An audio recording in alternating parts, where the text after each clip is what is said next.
Hello किसान भाइयों, नमस्कार। आप लोगों का एग्री स्टडी 92 में बहुत बहुत स्वागत है। आज हम बात करेंगे गेहूं की फसल पर। आप गेहूं की फसल से कैसे ज़्यादा उत्पादन ले सकते हैं, कैसे आप अपने जो गेहूं की फसल है उसमें कल्लों की संख्या बढ़ाने के लिए क्या प्रयोग करें, उस चीज़ के बारे में चर्चा करेंगे। सबसे इम्पोर्टेंट बात होती है गेहूँ में, सबसे पहले गेहूँ की बुआई जो है हमें समय पर करनी चाहिए। और दूसरी बात है कि इसमें पोषक तत्व, न्यूट्रिशन मैनेजमेंट और जो है सिंचाई जो है समय समय पर करते रहना। सिंचाई का गेहूं की फसल में बहुत इंपॉर्टेंट रोल होता है। गेहूं की जो फसल में पहली सिंचाई है वो 20 से 25 दिन बाद कर देनी चाहिए, बुआई के 20 से 25 दिन बाद शिखर जड़ बनते समय। और जो गेहूं की दूसरी सिंचाई होती है वो कर देनी चाहिए 40 से 45 दिन के बाद कल्ले बनते समय। और जो गेहूं की तीसरी सिंचाई होती है वो गांठ बनते समय 60 से 65 दिन के अंतर पर कर देनी चाहिए। और जो चौथी सिंचाई है वो 80 से 85 दिन के बाद कर देनी चाहिए फूल बनते समय।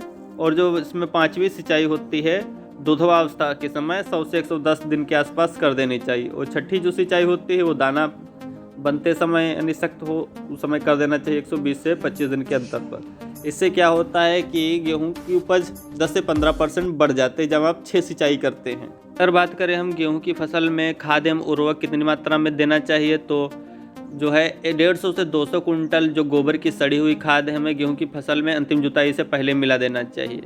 जो खाद मिलाने का काम है खेत में लगभग 40 दिन पहले करना चाहिए, तो हमारी फसल को खाद मिलाने से ज़्यादा फायदा होता है। और गेहूं की फसल में हमें अत्यधिक उत्पादन लेने के लिए 120 किलोग्राम नाइट्रोजन, 60 किलोग्राम फास्फोरस और 60 किलोग्राम पोटास का प्रयोग करना चाहिए।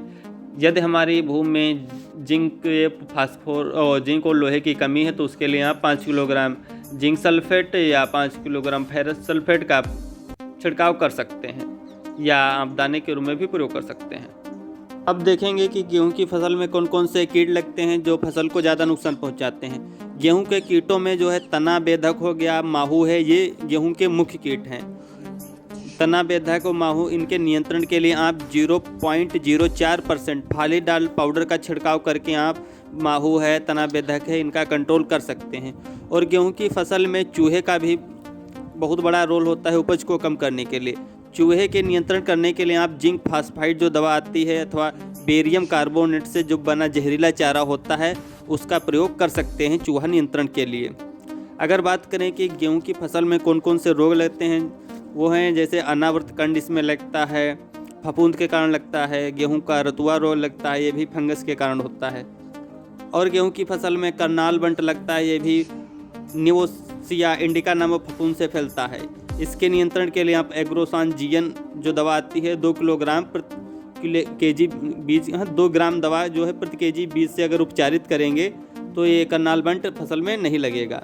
गेहूं का सेहू रोग भी लगता है। ये गेहूं का जो सेहू रोग होता है नीमेटोड के कारण लगता है। इसके लिए आप निमेटिसाइड जो दवाएं आती है, नेमागान है, नेमाफास है, इन दवाओं का प्रयोग कर सकते हैं। नेमागान दवा जो है 10 किलोग्राम प्रति दानेदार जो होती है प्रति दानेदार दवा बुरकाव कर सकते हैं। 10 किलोग्राम दानेदार दवा जो नेमागान फास है उसको ले आइए तो गेहूं का जो सेहू रोग है वो नहीं लगेगा। Thanks for watching. Please like subscribe my channel.